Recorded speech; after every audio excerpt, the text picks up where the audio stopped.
ماں باپ دنیا کی سب سے بڑی نعمت ہے۔ ماں نہ ہو تو دل کو دلاسا دینے والا کوئی نہیں ہوتا، اور اگر باپ نہ ہو تو زندگی کی دوڑ میں اچھا مشورہ دینے والا کوئی نہیں ہوتا۔ ماں سے محبت کرو، کیونکہ ماں کی پریشانی دیکھ کر اللہ نے صفا مروہ کو حج کا رکن بنا دیا۔ اجڑے باغوں میں بہار نہیں آتی، سوکھے پھولوں میں نکھار نہیں آتے، گزر جاتی ہے زندگی انگاروں پر، ماں بچھڑے تو بار بار نہیں آتی۔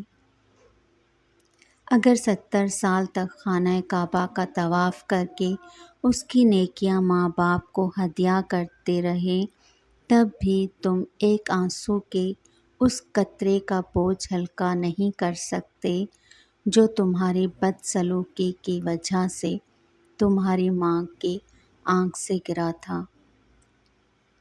میرے رب نے ماں کو ایسا رتبہ دیا، محبت سے ماں کو دیکھنے کو عبادت بنا دیا۔ ابو علی سینا نے کہا، محبت کا مطلب مجھے تب پتہ چلا جب سیب 4 تھے اور ہم 5۔ تو ماں نے کہا، مجھے سیب پسند نہیں۔ ایک دن میں نے اپنی ماں سے پوچھا، جن کی ماں نہیں ہوتی ان کے لیے دعا کون کرتا ہے؟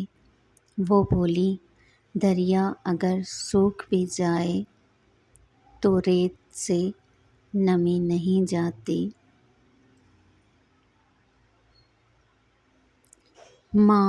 مجھے ماں اور پھول میں کوئی فرق نظر نہیں آتا۔ اگر دنیا آنکھ ہے تو ماں اس کی بینائی ہے، دنیا پھول ہے تو ماں اس کی خوشبو ہے۔ سخت سے سخت دل کو بھی ماں کی پرنم آنکھوں سے موم کیا جاتا ہے، بغیر لالچ کے۔ اگر پیار ملتا ہے تو صرف ماں سے۔ سب سے شیریں پیار ماں کا ہے۔ ماں کے بغیر گھر قبرستان کی مانند ہے۔ دکھ دیکھ کر ماں کو کون سکھ پا سکا ہے صاحب؟ یہی مرکز ہے سکون کا، یہیں سے راحت ملتی ہے۔ حالات برے تھے مگر رکھتی تھی نواب بنا کر۔ ہم غریب تھے، یہ صرف میری ماں جانتی تھی۔